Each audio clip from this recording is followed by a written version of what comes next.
Hey guys! So today I'm actually going to be talking about a very important subject I think a lot of people tend to worry about when it comes to medical school.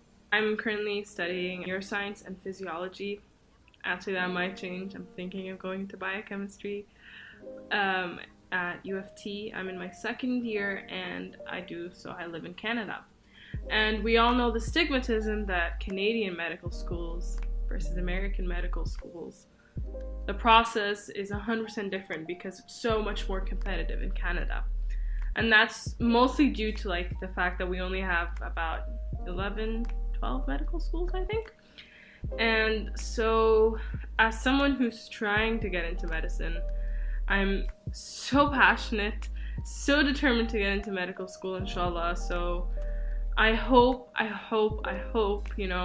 as I continue videoing my process, like my day-to-day life and what I'm doing, that one day I'll have a video saying I got into medical school, or interviews or whatever.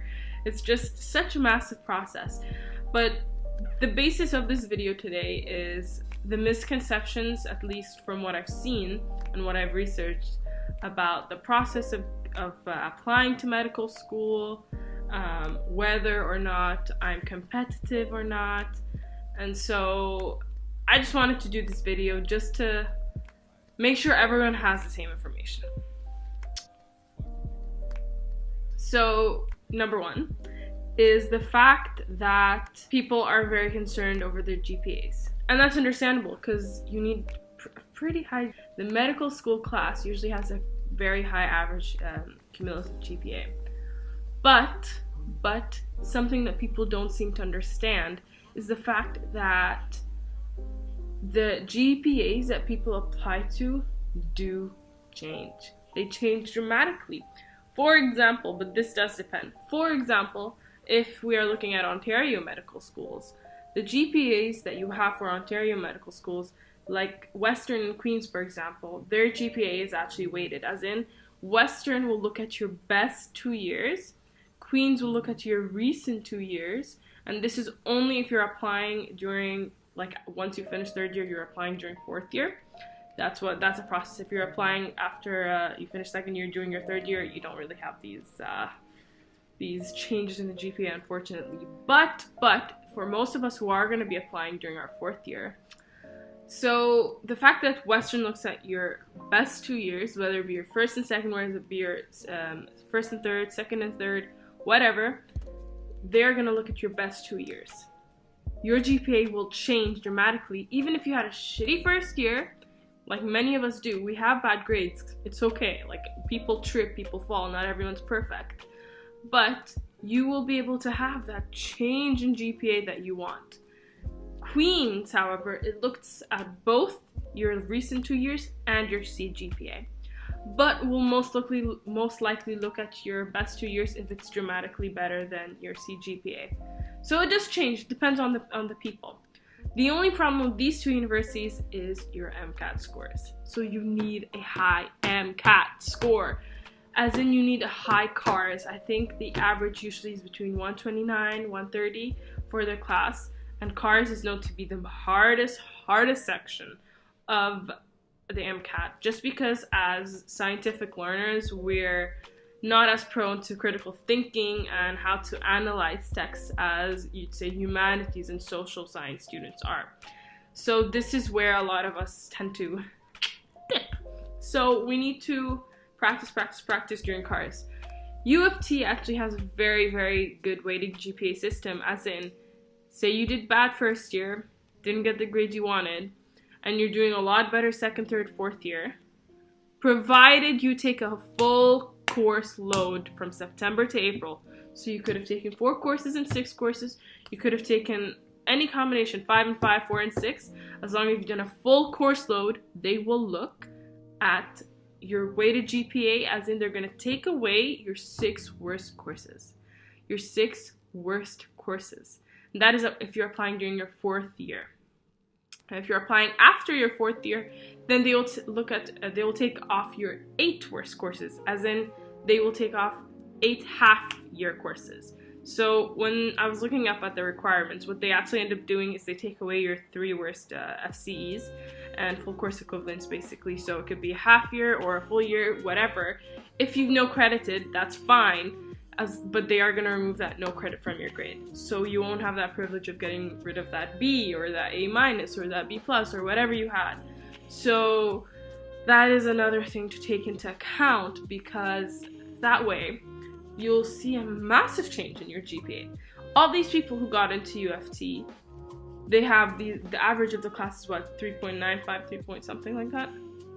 That's a very high GPA average. But that is mostly because most of those students were applied the weighted GPA formula. And that is what they look at. They will not look at your CGPA. OMSAS has the way in whichever uni you're going to be applying to, every weighted GPA system will be applied. Ottawa has a pretty low acceptance rate, I guess. But Ottawa's weighted GPA system depends mostly on the fact that they're gonna weight your last years more. So your third and second year will be weighted more than your first year. That way you'll also see a dramatic change in your GPA. And these are all applied only if you apply during your 4th year or after you graduate. So GPA is insanely important.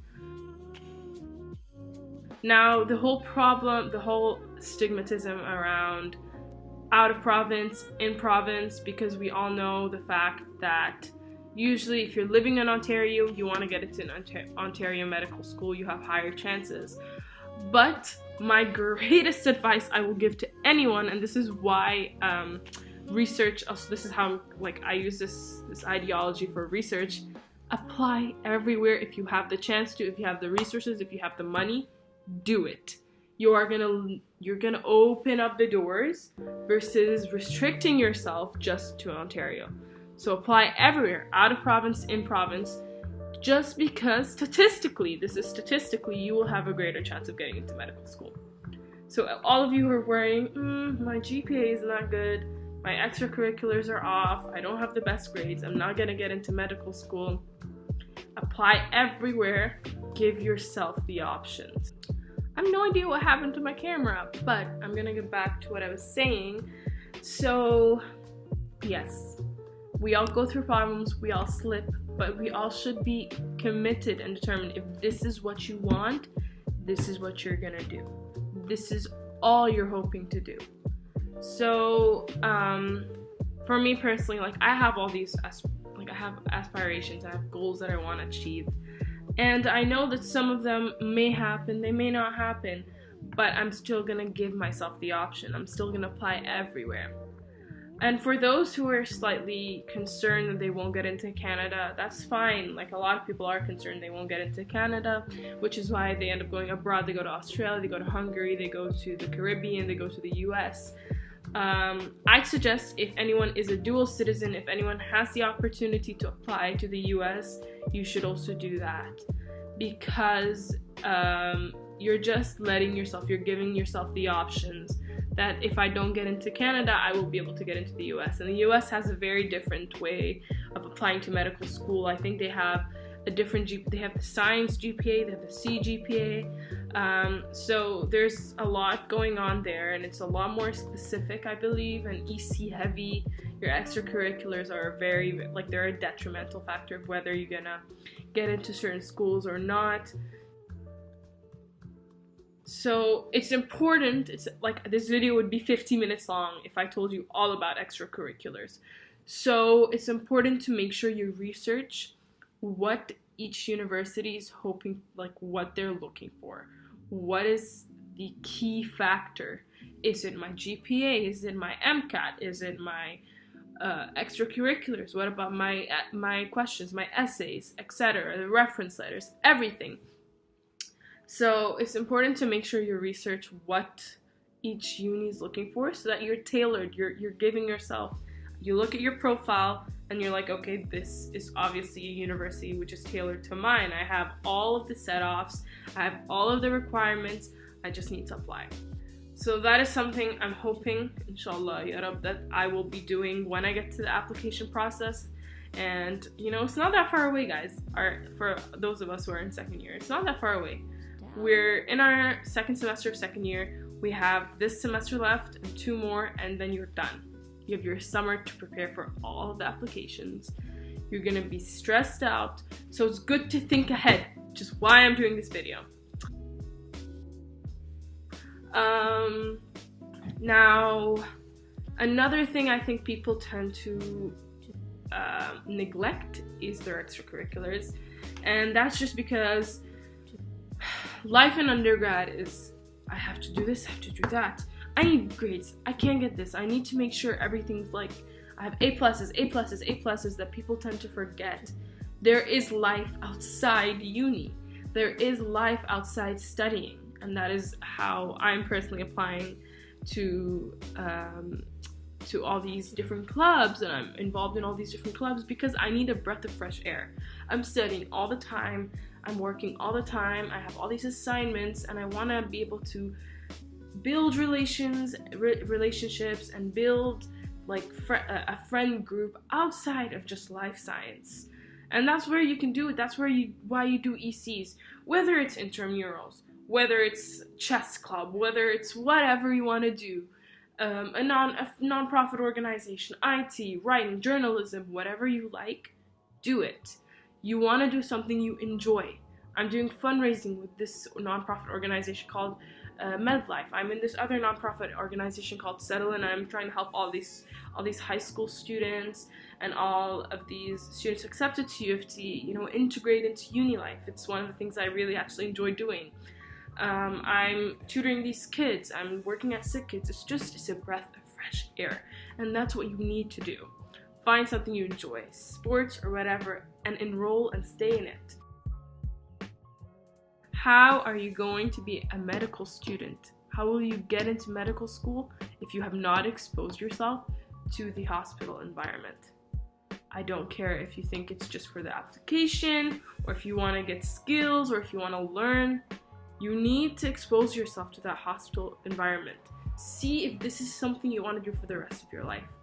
Because I've had friends who volunteered in hospitals and realized medical school isn't for me, I don't want to be a doctor. So get yourself in a hospital, do some volunteering, work with kids, work with adults, work with elderly, whatever you want to do. Just try and see if this is what you want to do for the rest of your life. It's going to be a huge commitment. It's going to be a lot of work, and so you have to make sure that this is something you're going to enjoy. So volunteering in hospital, it's not just for the application, it's for you. It's for you to see, yes, this is something I want to do. This is something like, wow, look at what they're doing. And that's for me, like, that's the first time I volunteered. Like, when I first volunteered in a hospital, I just knew, like, there's nothing else I wanted to do.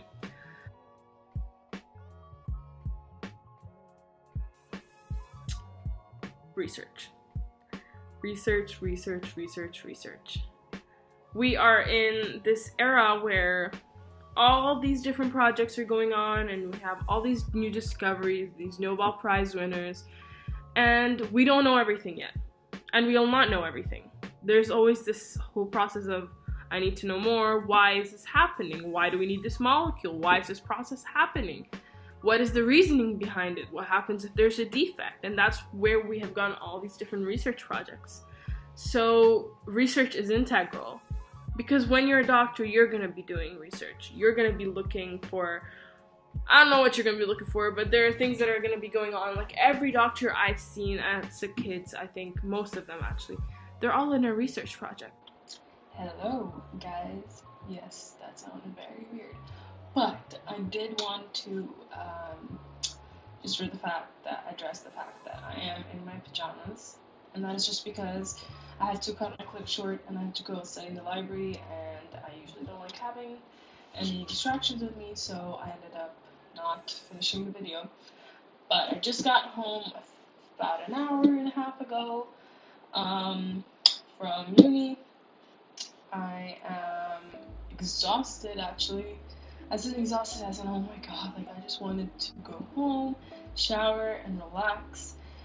But yes, this is why I'm in my PJs, as you can obviously see my PJs.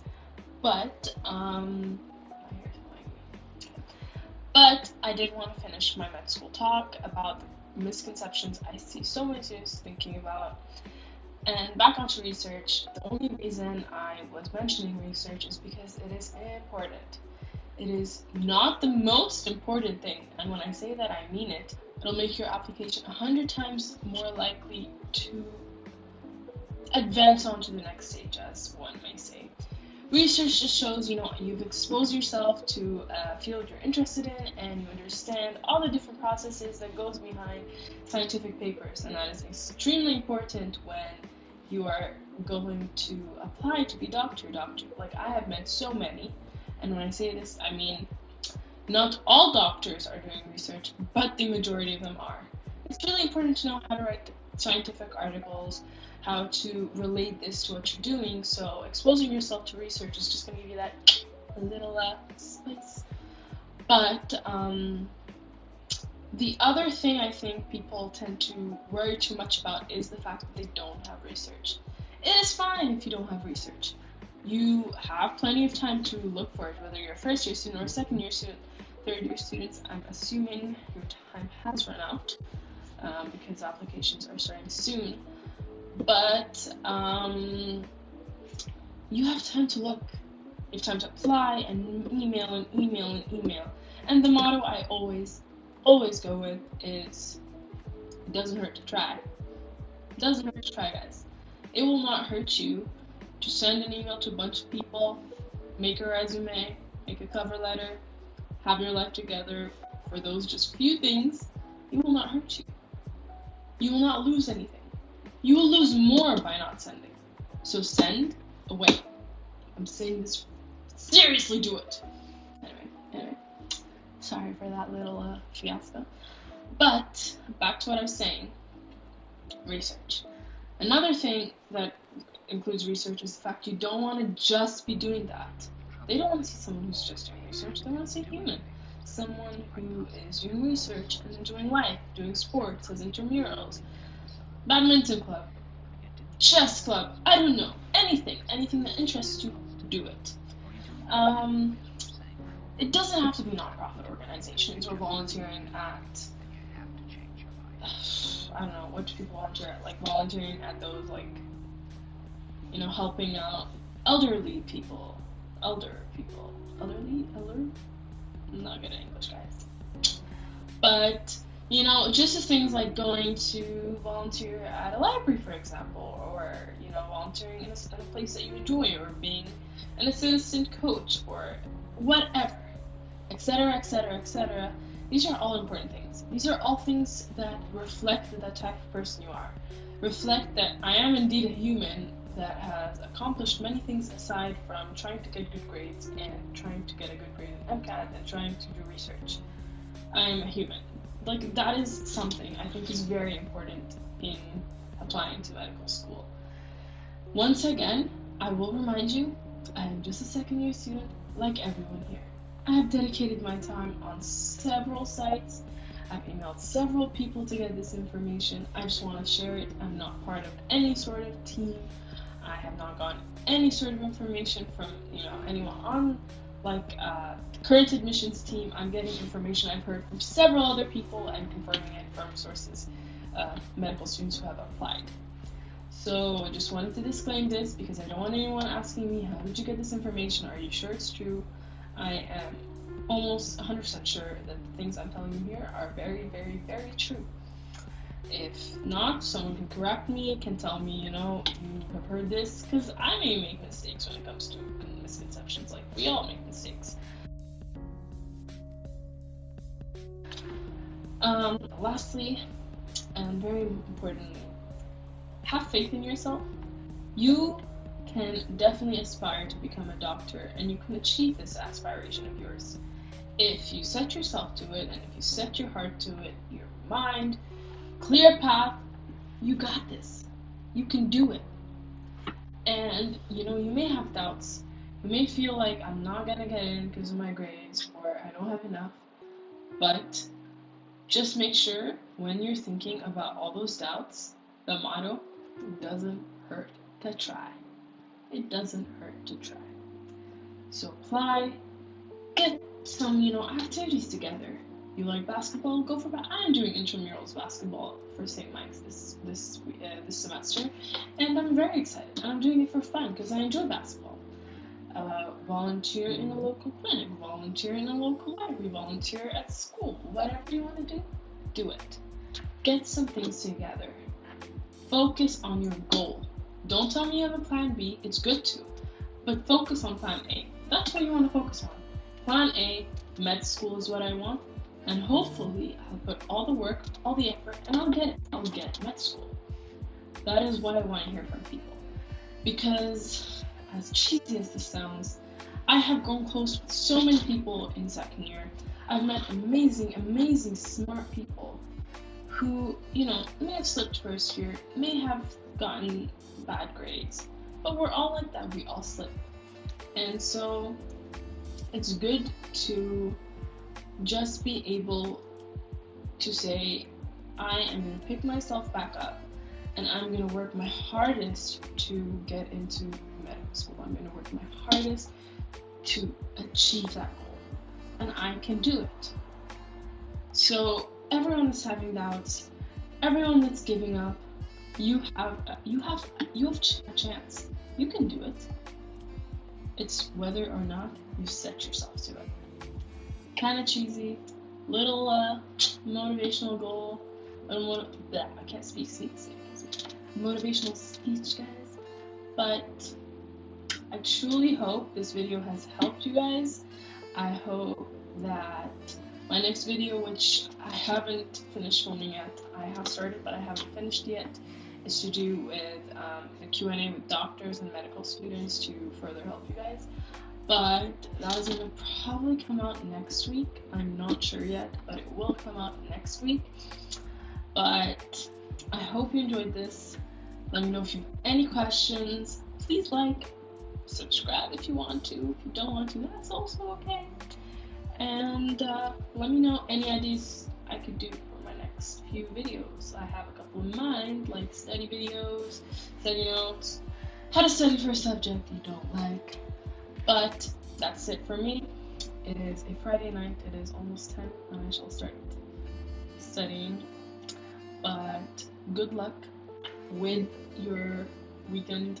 I hope you're all productive because I need to be productive. Bye!